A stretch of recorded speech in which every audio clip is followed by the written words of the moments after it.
It is finally Dynasty rookie draft season, and with rookie draft season comes rookie ranking season. We're starting off today with the rookie running back class and how I kind of have them laid out tier by tier.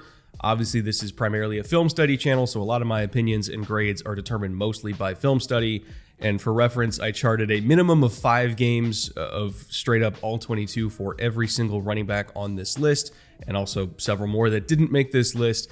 And so that's kind of the main pillar of my evaluations, but obviously I'm looking also at whatever analytics I have available to me. This is the most well-researched rookie dynasty rankings that I could possibly put together based on all of the different resources I have available to me. It doesn't mean that I'm going to be right.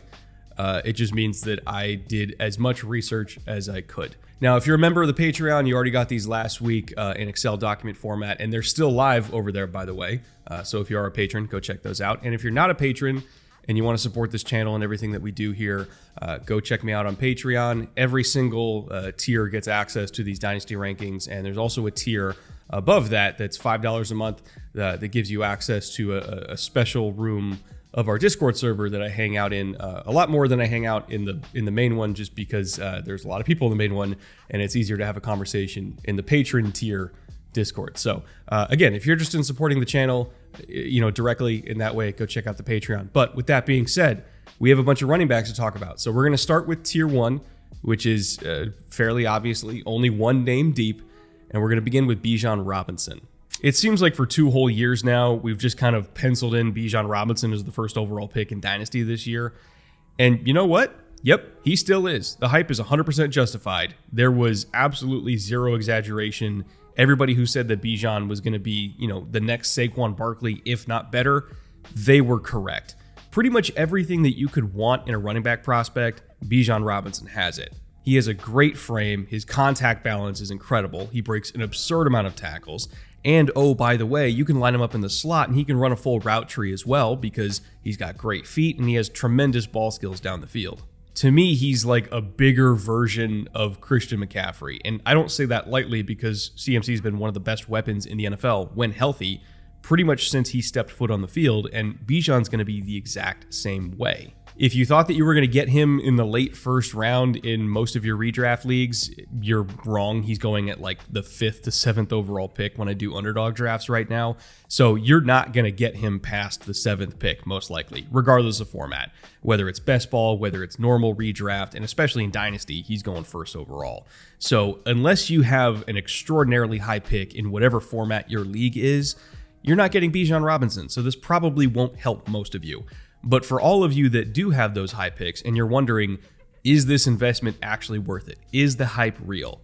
Yes, it 100% is. If I had to bet my career on one player from this draft class working out and being great in the NFL, it's Bijan Robinson. It's not Will Anderson. It's not Jalen Carter. It's not Tyree Wilson. It's Bijan Robinson.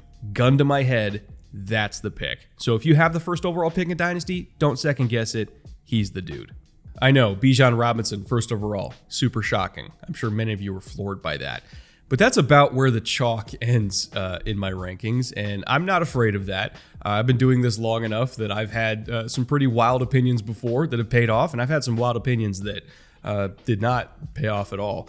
But that's okay, because as long as I'm swinging for the fences with my own bat, I feel pretty good about it. And typically that's going to help me zig when other people are zagging and get some pretty insane values and maybe avoid some players that maybe get a little bit overdrafted. So tier 2 is not chalky at all. In fact, I'd venture to say this is my least chalky ranking out of any position group in all of Dynasty Rookie this year. So buckle up. It's different. I had a running back from Texas as my first overall rookie running back, and I've got a running back from Texas as my second running back as well.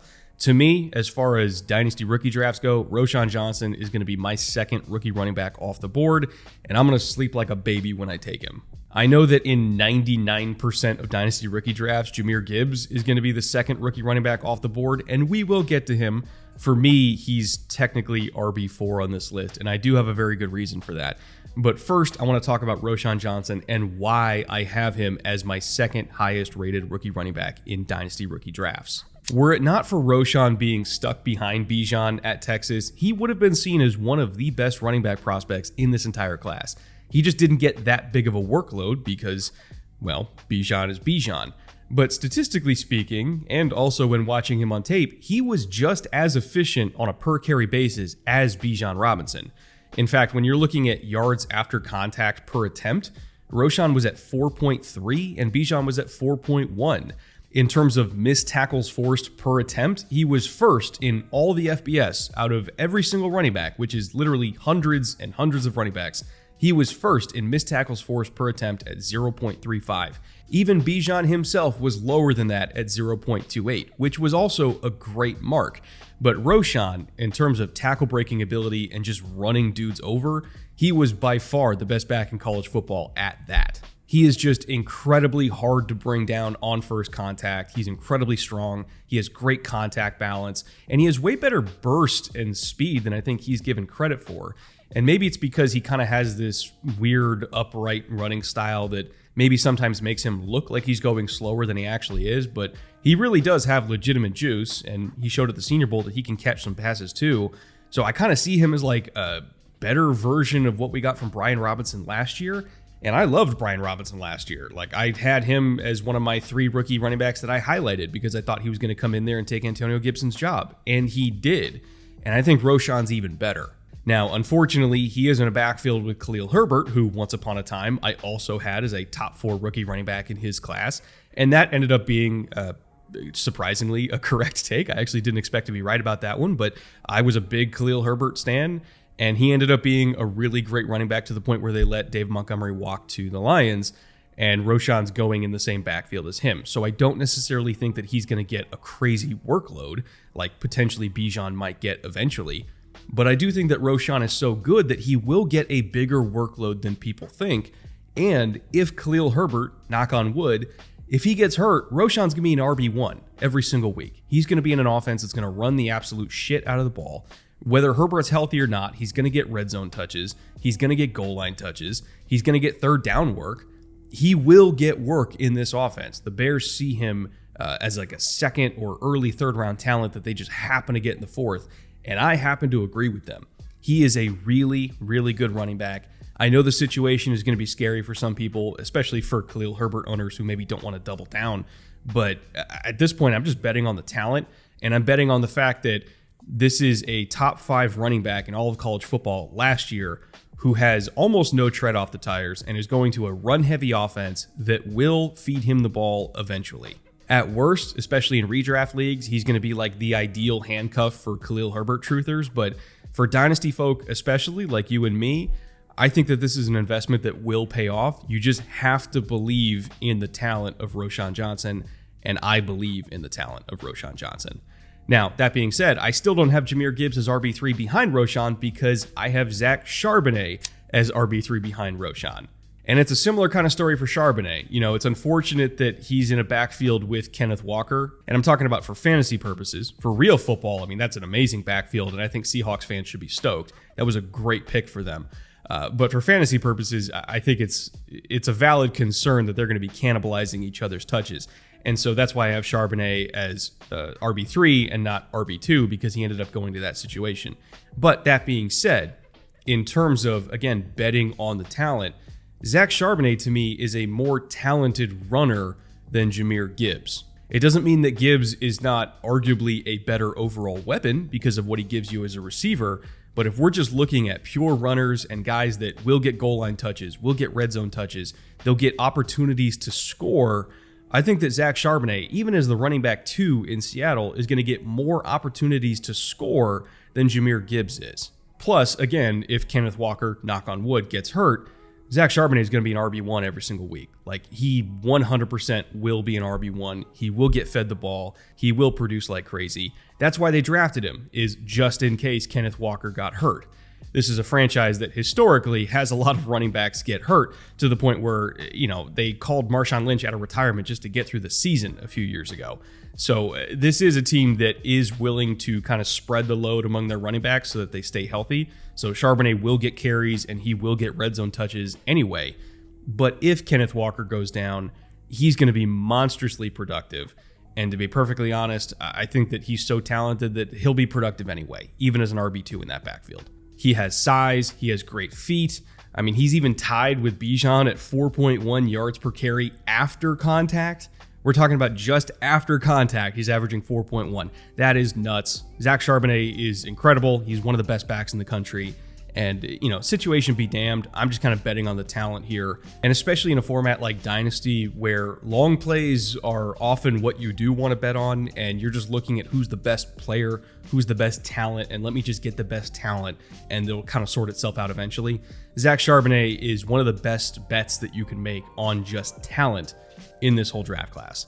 Now, that brings us to the actual Jahmyr Gibbs discussion and why I have him third in my tier 2 among rookie running backs and why he's my rookie RB4 overall. I understand, again, why he's ranked so highly by a lot of people, especially because in PPR leagues, he does have a lot of value as somebody who's going to catch a lot of passes. Here's the problem. The comparisons that people are making for him are just wild, like absolutely insane. People are saying that he's going to come in the league and have like a 2006 Reggie Bush type season where he's catching 90 balls and he's getting all this production as a receiver and he's going to finish as like a top 10 running back in PPR. That's technically possible, but keep in mind the circumstances behind the Reggie Bush rookie year that Reggie had were not the same as Detroit at all. Like there was almost no other receiving talent that they could turn to in New Orleans that year. They had Marcus Colston. Like that was pretty much it. Reggie Bush was their number 2 receiver.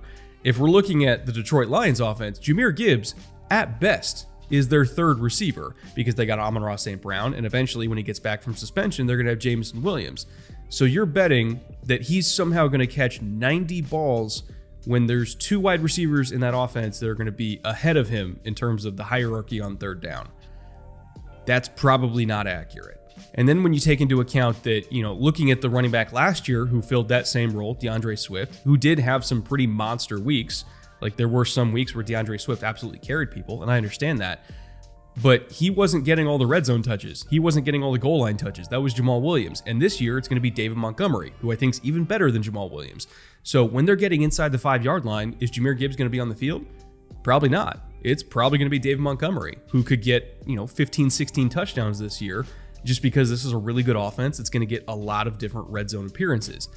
So if he's the 3rd receiver on his own team at best, and he's not getting the red zone touches that David Montgomery is being brought in to get, what is he giving you?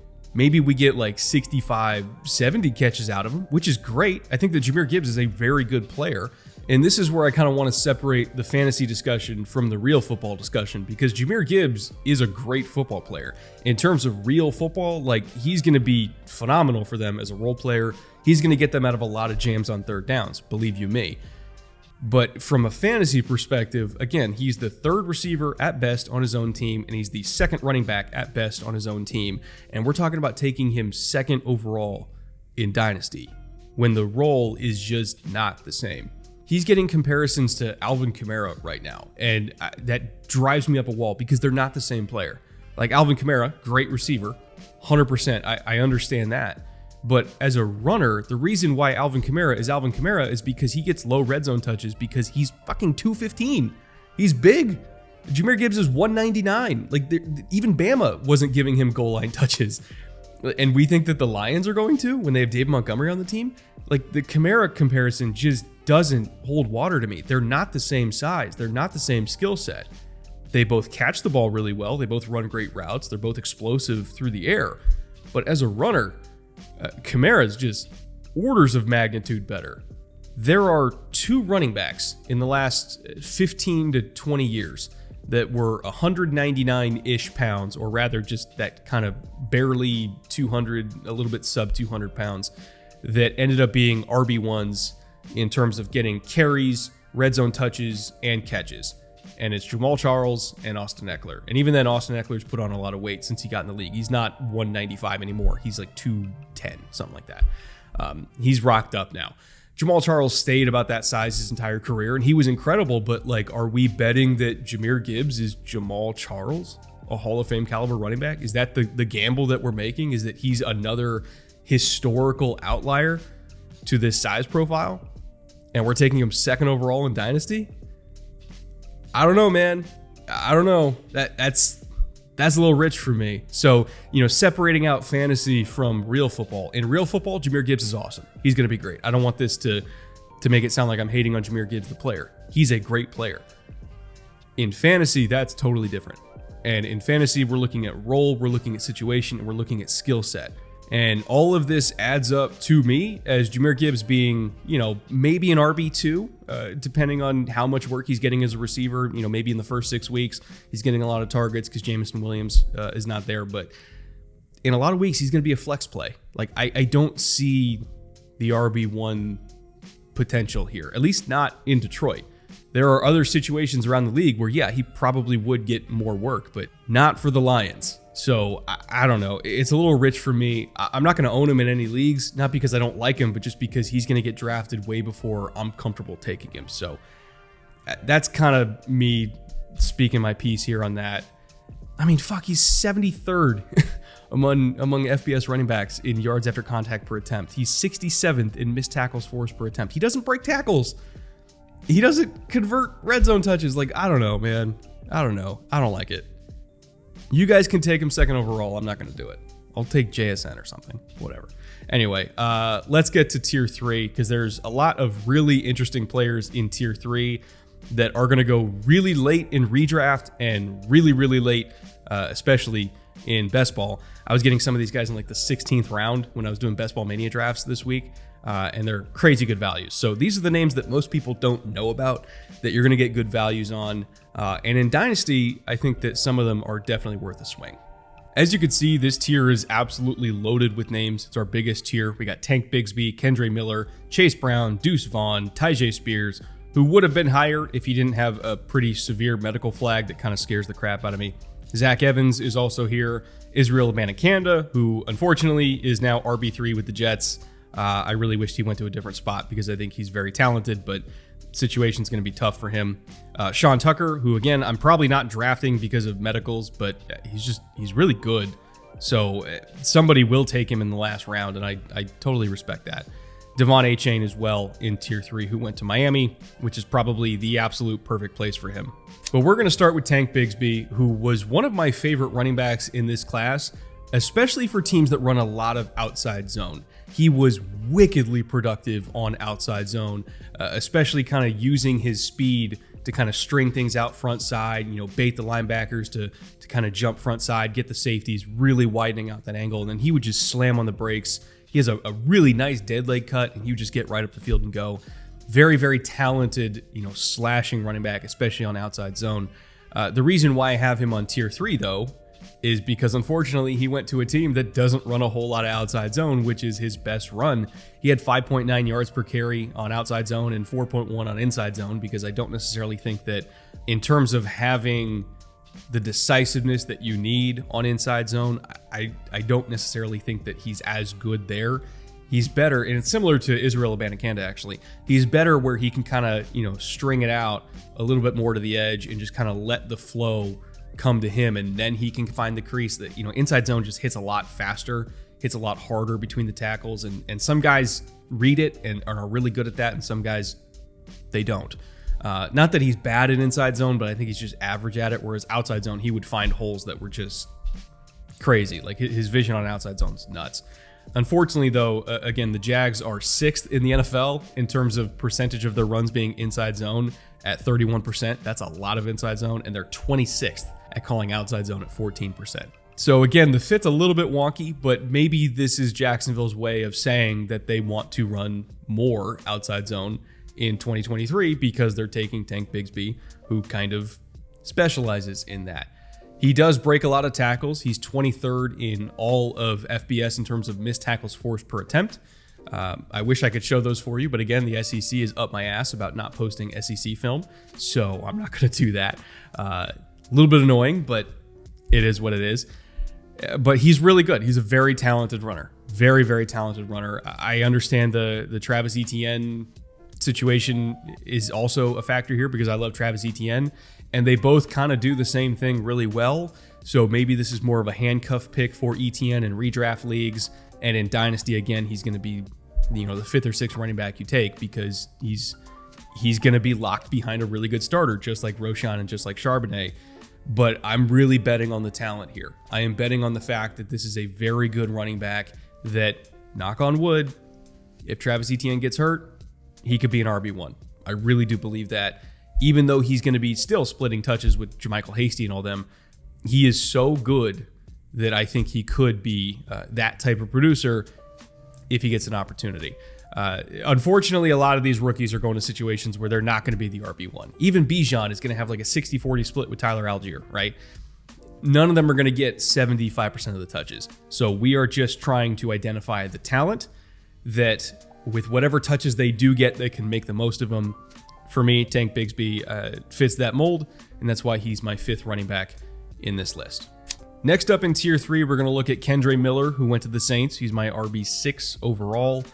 And I'll be honest, this one is not necessarily a gamble on the talent because I'm not a super big Kendre Miller guy on tape. I'm really not. I think that a lot of his most explosive runs, again, which were on inside zone, he's kind of like the anti-Tank Bigsby. He's more of an inside zone runner that went to a team that specializes in outside zone. So it's totally opposite and kind of weird. But even then, looking at a lot of Kendre Miller's best runs on inside zone, it was because they had an absolute badass guard center guard trio that would blow people off the ball. And there were a lot of runs that I feel like he didn't have to do a whole lot, and he still got explosive plays out of it. So maybe the numbers in terms of 7 point something yards per carry on inside zone, a lot of those there's a bunch of running backs that could have hit those numbers. Not gonna lie, like he had a very good offensive line in front of him. I didn't think that he was particularly elusive. His missed tackle force per attempt rate was 45th in the FBS, which is fine.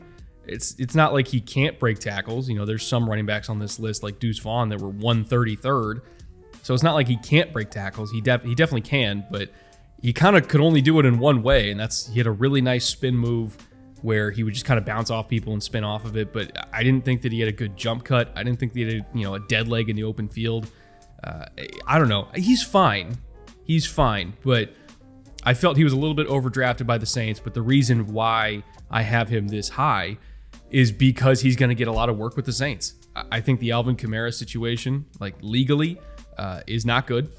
I think he will, at minimum, miss significant time this year, and who knows? Like it could be even worse for Kamara off the field. Like if you guys were reading up on the details of his trial, it ain't going well, folks. It is not going well at all. So I think this Kendre Miller pick was the Saints' way of acknowledging, like, yeah, we're probably not going to have Alvin this year, or at least not a lot. So I think that if you're taking Kendre Miller, you're taking him for the workload. You're not necessarily taking him for the ceiling that he has as a talent, because I don't think he's that talented. I'm not a Kendre Miller guy. I'm only taking him if I need somebody who's going to immediately get touches because of the situation and the circumstances that he's in. There are a lot of better backs in this class than Kendre Miller, but not many of them have the type of opportunities that he's going to have, and that is still a pretty valuable thing. Next up, we have Chase Brown, who went to the Bengals, I believe in the 5th round in the actual NFL draft, and he has a pretty decent chance of being the primary backup to Joe Mixon. I know we still have some questions about Joe Mixon's future, but I think it's more likely that he's going to be playing this year than Kamara will, so I think that we should be fine there. Either way, as a handcuff to Joe Mixon, I think that Chase Brown is really intriguing. And specifically for Dynasty owners, when you're taking Chase Brown, it's because you're betting on the fact that he's a freak athlete who's going to be in a highly, highly productive offense overall that should be able to generate him a lot of different opportunities, especially in the red zone. He's got a rocked up frame. He's built to take a pretty heavy workload. He's an incredible athlete, like talking 40.5-inch vert, 4.4 speed. As far as physical freaks go, he's more freaky of a physical talent than even Joe Mixon is, and that's saying a lot. That being said, there are some warts to his game. He is not the tackle breaker or, make you miss type of guy that Mixon is. He's 67th in the FBS among running backs in terms of missed tackles forced per attempt at 0.21. He was 143rd in terms of yards after contact per attempt at 2.9, which is really bad. And also, by the way, he fumbled a lot. He was tied for the lead in fumbles among FBS running backs at 5. So he's very much a boom or bust type of runner because he was 4th in explosive plays at 48. So when he's kept clean, he's gone because he's really fast and really explosive. And if you could just get him to the edge, he's going to outrun pretty much everybody. but it's very much a boom or bust type of play style, and that is going to frustrate people because there are going to be some weeks that even as the RB2 in Cincinnati, he could legitimately go for 100 yards and a touchdown as the RB2 just because of his explosive ability, but most of the time, he's not. So I think in best ball is really where I'm mainly looking at Chase Brown because he has that explosive potential and he has that ability even as a backup to outproduce a lot of starters on like 7 carries. But in Dynasty, he is very much a future stash. He is not somebody that I'm counting on as a rookie. He is somebody who is a really good athlete, who works really hard, and he's super coachable, and I believe in him in the future, but I do not think that he is a threat to Joe Mixon's job right now. In fact, I don't even think it's close. So, stash him away, keep him for, 2024, 2025, and we'll see where he's at. Again, we're betting on the athleticism, we're betting on the talent, but as far as being a finished product at running back, he's not even close. And that brings us to Deuce Vaughn with the Cowboys, who they also invested a day 3 pick in. And this is not a slash and bash type of backfield anymore with Zeke and Tony. It's basically just slash and even more slash. They are both lightning in a bottle, especially Tony Pollard, but I do think that Deuce Vaughn gets a little bit disrespected for what he does bring to the table. He is very, very explosive. He's also a very talented receiver. And even though he's not the biggest guy, and that kind of shows up in his missed tackle force per attempt rate at 0.17, again, that is 133rd among all FBS running backs. If you tackle him, he ain't going to break it, but boy, it's really hard to tackle him. His feet are exceptional. His lateral agility is insane. And again, his burst and speed are just so good that unless you take a perfect angle on him, he's probably going to outrun you. So he's very much a nice complement to Tony Pollard, who also is very fast himself, but is bigger and a little bit better at breaking tackles, whereas Deuce is going to be a space player for them. But I really like him in that offense as a space player. Like, you could put him on the field with Tony Pollard as a sort of 2-back set, which they used to do all the time with Pollard and Zeke. And now you just kind of flip the roles and have Pollard be Zeke and Deuce is going to be Pollard. And you could put them both on the field and do some really wacky stuff with them. Deuce can be really effective in the screen game. You could put him in the slot. Obviously, you can give him carries too. Like, even though he is small, his BMI is pretty rocked up. Like, he's a tough dude. So I wouldn't mind, giving him some carries up the middle. I think he can take the punishment. Not that he's going to break a lot of tackles, but he can take the workload. But it's really all the stuff that you're giving him in space as a receiver, as somebody who you can give jet sweeps to, as somebody who can run crack toss with, and just kind of get him out in space, get him in the open, and let that agility and speed do the work. I think that he is a really explosive playmaker. There will be some weeks where he breaks off a 40-yard gain and he ends up with 90 yards and a touchdown. And even as a complimentary back, I think that he is a viable target in best ball leagues. And in Dynasty, especially in PPR Dynasty, you're taking him because he might be a flex play eventually with his receiving ability. He's a lot more talented than he's given credit for. I know that he's small, but as far as tape grades go, who was the best running back in this class? If it wasn't for size, Deuce Vaughn would be seen as one of the best running backs in this class, and I'm kind of just betting on the tape here.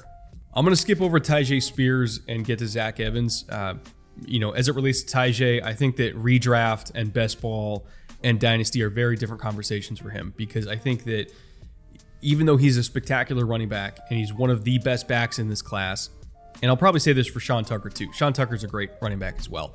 I'm not taking either of them in Dynasty because I just don't think they're going to play that long. And it's really unfortunate because they're both incredibly talented and they're both really, really good.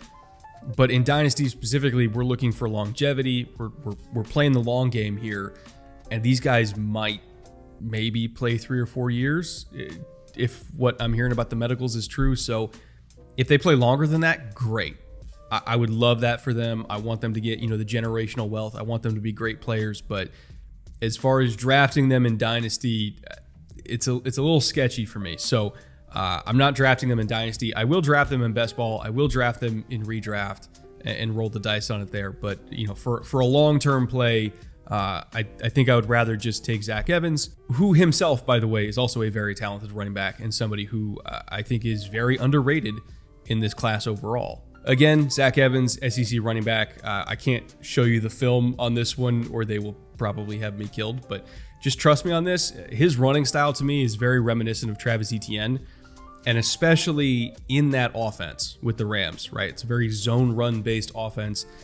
Not that they call as much outside zone as they used to, but I think with Zach Evans, maybe they can get back into that. Once upon a time, they called a lot of outside zone, and then they kind of, went more into the split zone world and just kind of majored in that. But I think Zach Evans, bringing him in as the complementary back to what we expect Cam Akers, right? He's probably going to be the starter, but Zach Evans is the complementary back who you will call outside zone with, and you will call crack toss and jet sweeps and counter and everything that kind of gets him to the edge and gets him into space, because that's where he's really, really good. And the reason why I compare him to Travis Etienne is especially on outside zone, which they called a lot at Ole Miss, when he would just kind of press inside, on the inside shoulder of the play side tackle, and he kind of press inside and get the linebackers to freeze a little bit. And then he would just put his foot in the ground and bounce it front side, which most guys can't do because they don't have the burst and they don't have the speed. And he has this, they call it curvilinear acceleration. I promise it's a real word, trust me. But his curvilinear acceleration, where he's getting the corner, right, and he's establishing the angle that the DB has to take, he's actually faster when he's accelerating around the corner than when he's going in a straight line. Very similar to Travis Etienne. Like if you look at the GPS numbers for Travis Etienne, he's faster going around the corner than he is once he opens up past the corner. And that's a rare thing, right? It's rare to be at your fastest when you're establishing an angle. And if you are so fast when establishing that angle that a safety misjudges it, or a linebacker misjudges it, and then all of a sudden you open up and you're past them, that's how a lot of explosive plays get made, specifically on outside zone and counter and pretty much anything that kind of springs a running back to the edge. If you can completely fuck up angles by how explosive and fast you are, you're golden. So I don't particularly care that he's not good on gap schemes, and he's not good on inside zone. He's not good on the stuff that, again, hits early and hits fast and hits up the middle, very similar to Tank Bigsby. I don't care about that, because I don't think Sean McVay is going to call that with him. I think Sean McVay is going to get him to the edges and get him outside and let his explosiveness do the work. And he's another one of these backs that you're going to get, especially on Underdog. I think I got him in like the 16th round. Hold on, let me look. I actually have the draft on my phone right now. No, I was wrong. I got him in the 17th round.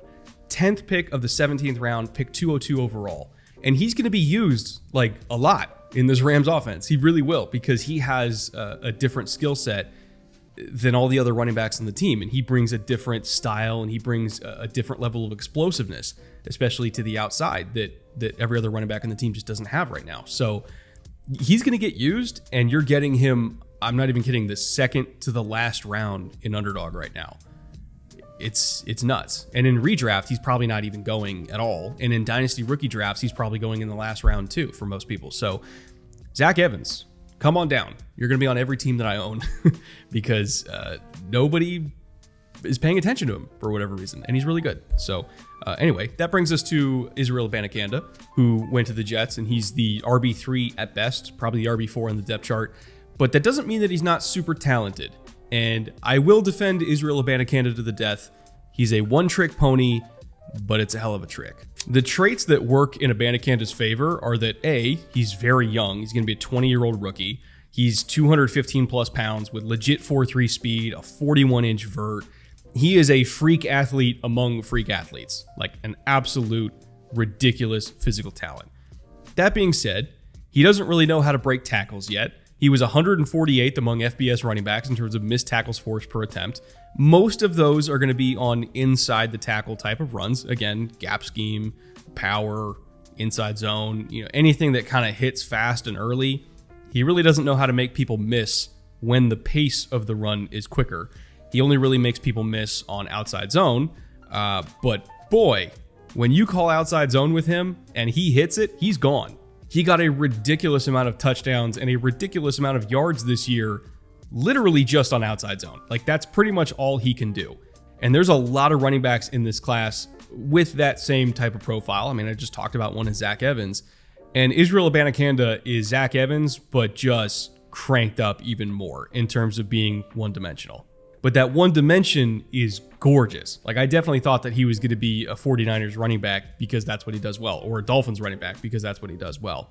Ended up going to the Jets, who again run a very outside zone heavy system, so they probably saw the same thing I did.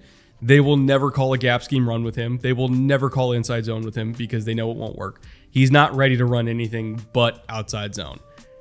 But God, it's just so explosive and so fast. And I think that they're going to give him like 7 carries a game just to see if he can break it, because he's just a touchdown waiting to happen. Tank Bigsby, I had rated higher than Abanikanda because Tank Bigsby can at least get, 4 yards a carry on inside zone and 4 yards a carry on duo. Abanikanda can't even get that. So I think Bigsby overall is a better running back.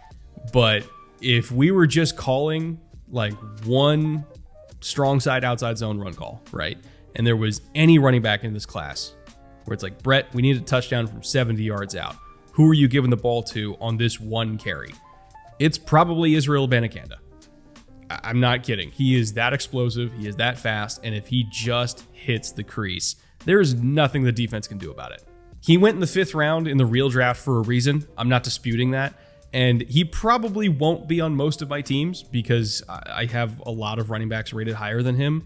But I do acknowledge that there are going to be some weeks where he gets like 130 yards and 2 touchdowns on 6 carries. And he's going to absolutely destroy me in those weeks because I guarantee you I'm going to be playing against him in those weeks. But they're not going to happen that often. Only when he's playing against me. And that brings us to Devon Achane. Not a whole lot to say about Devon Achane. Again, he's another one of these really small change of pace backs that doesn't break a whole lot of tackles because a stiff breeze knocks him over, but he's incredibly fast. He's got legit high 4.2, low 4.3 speed, and he's going to the perfect team to utilize that. But he's the RB3 on his own team, so I don't necessarily think he's going to be ultra productive. There are going to be some weeks, just like with Abanikanda and just like with Zach Evans, where he goes off on a very small amount of carries. And it's going to hurt when that's against you. And it's also going to hurt the people that don't draft him in best ball because they're drafting him in best ball just for those weeks. He has the speed to do a lot with a little. But as far as Dynasty goes, week in, week out, will you ever be playing Devon Achane? Probably not. Like maybe as a flex play, but like Raheem Mostert's getting most of the carries there. And if Raheem goes down, Jeff Wilson's getting most of the carries there. Devon Achane's never going to get more than 10 to 12 touches in a game. So if you believe that every single week he's going to break one of those touches for 50 yards, fine. Play him in the flex. Totally get it. But to me, he's going to be better for real football than fantasy football.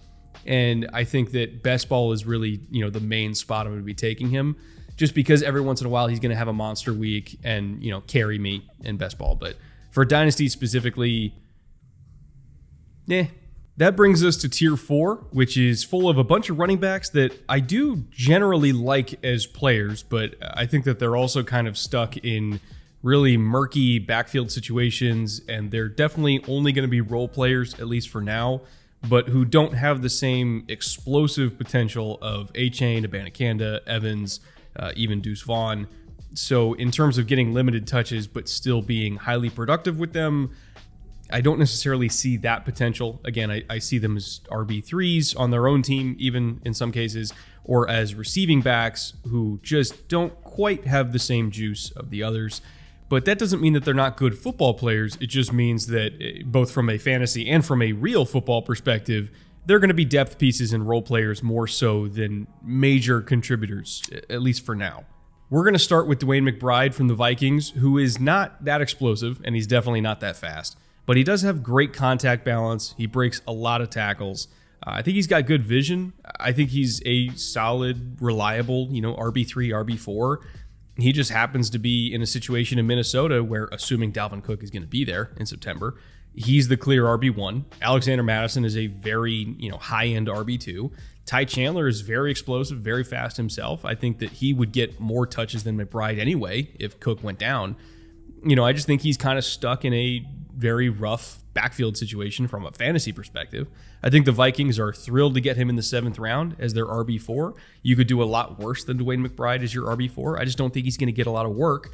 And in the few carries that he does get, I just don't think he's as explosive as a lot of the tier 3 guys. So I don't see him breaking off like a 40-yard run and getting 60 to 70 yards out of nowhere. I just don't see that for him.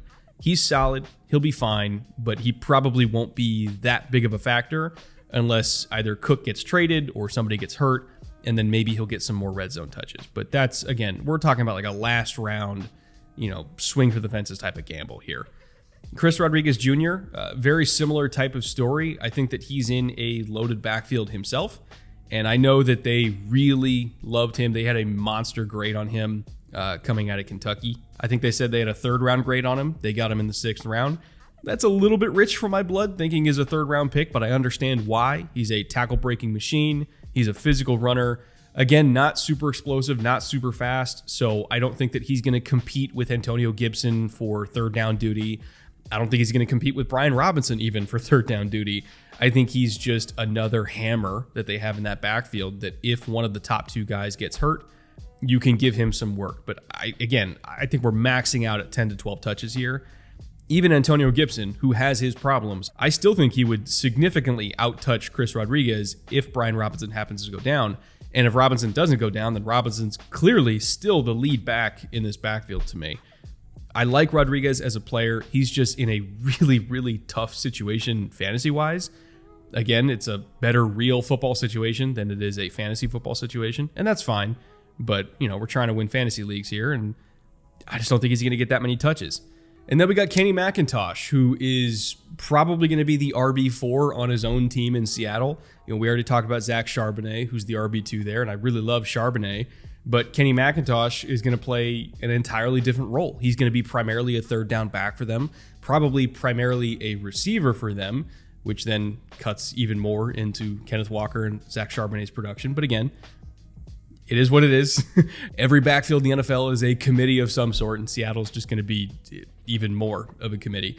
But Kenny McIntosh is going to play an entirely different role, and he's probably not going to get any sort of red zone opportunity. So I think his scoring potential is really limited, and he's probably just going to be a 3rd down back for them in the same mold as, say, Travis Homer was, but I think more on the receiving side than the pass protection side.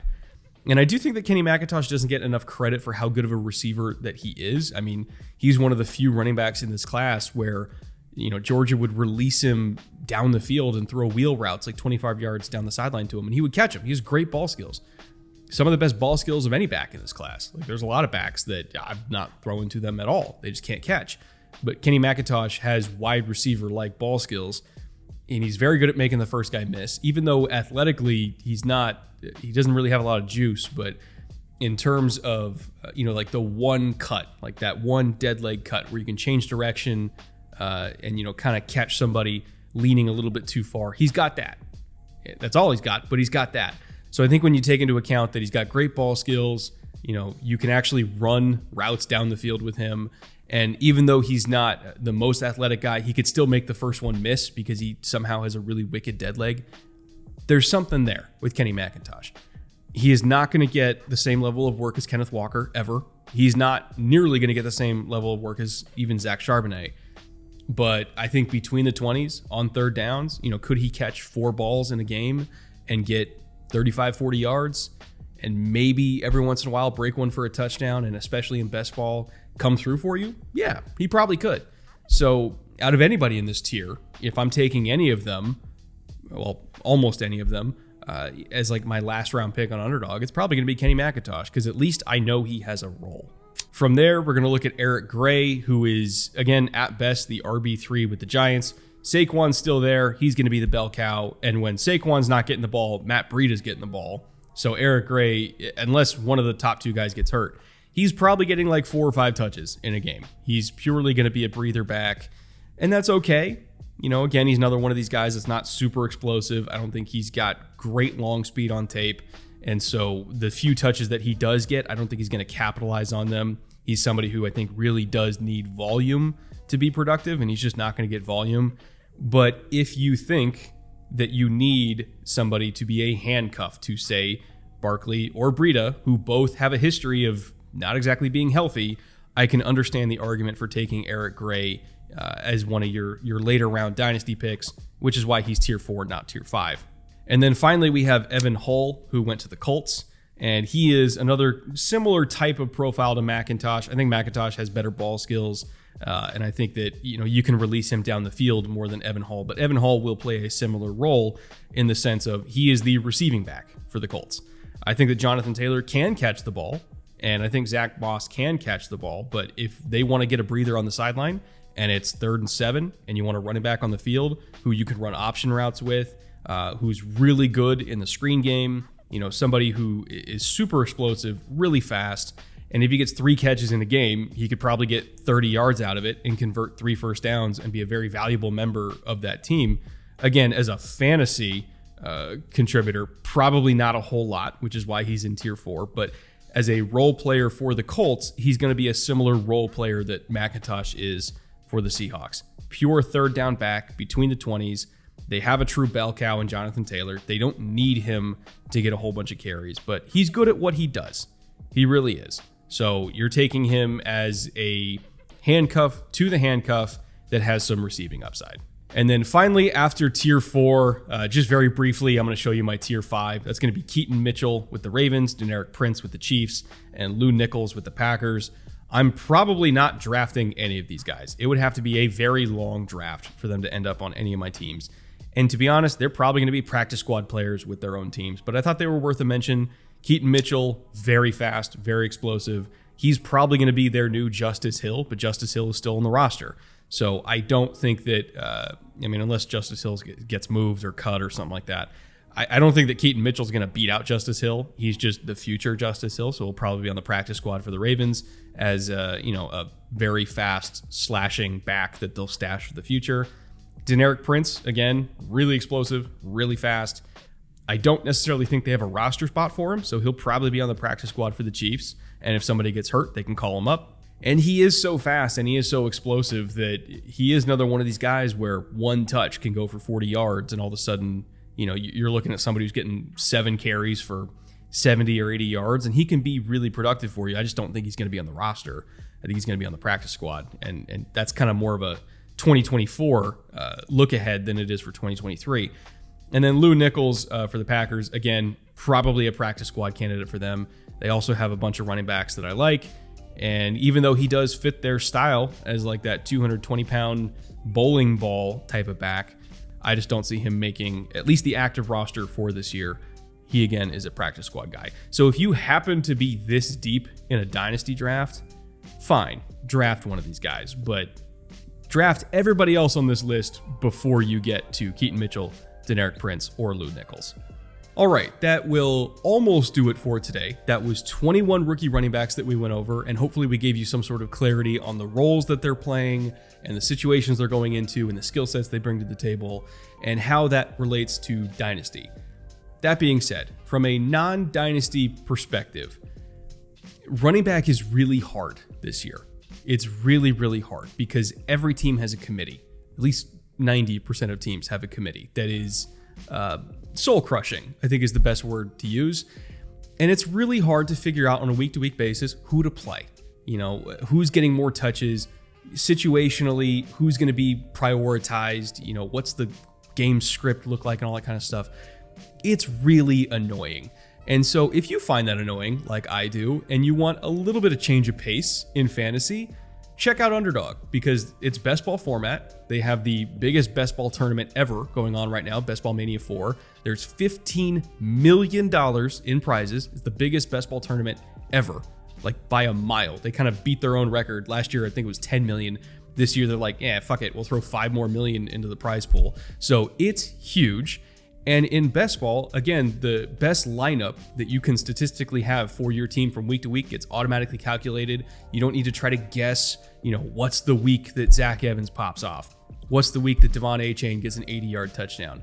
If it happens and you're just a good enough drafter and a good enough talent evaluator to have him on your team, that will count for the week for you. And I happen to find that a lot less stressful.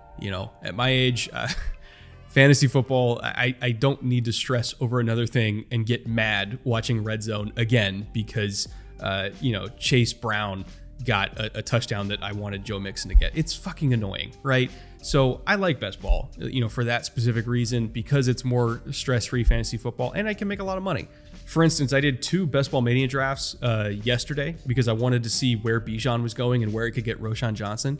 And I'm pulling up my phone to confirm this. Bijan went at 5th and 7th overall in both of those drafts. He was like the first running back taken. And I got Roschon Johnson, who again might start in Chicago. It's not out of the realm of possibility that he's going to be the starting running back on a very run-heavy offense and get a bunch of red zone touches, even with Khalil Herbert there. And I got him in the 10th round in both leagues. So I think that best ball is the best place to get value on rookies that people just don't pay attention to or aren't paying attention to yet. This time last year, Dameon Pierce was somebody who was going in the 10th round. And then by July or August, he was going in the 3rd and 4th round. So, if this helped you at all in terms of parsing out this rookie running back class and you want to put that to use and maybe make a little bit of money, you can go to Underdog Fantasy, use my promo code Brett. They will match your deposit up to $100. So whatever you deposit, again, up to $100, they will just double it. So you get a bunch of free money to work with. And you can use that for pick'ems. You can use it for Best Ball Mania. Each entry is $25. And again, there's 15 million in prizes. And it's not just the first place. There's like a whole list, depending on where you finish. And it's a lot of money that you can win. But if you don't even want to do Best Ball Mania, again, there's pick'ems for NBA playoffs going on right now. There's golf. There's baseball. Every sport you can think of. They even do esports. So whatever you're into, Underdog's probably got something for you to play. They have different types of contests for you to play in. And then when football season rolls around, again, if you're doing best ball drafts all summer like I am and getting rookie values like I am, who knows? You might win a bunch of money there too. So again, it's just another way to enjoy fantasy football without stressing. I happen to enjoy it a lot. And with that, I'm going to get to work on the Dynasty rookie receiver rankings. And I don't know when that's coming out. Sometime soon. Anyway, later.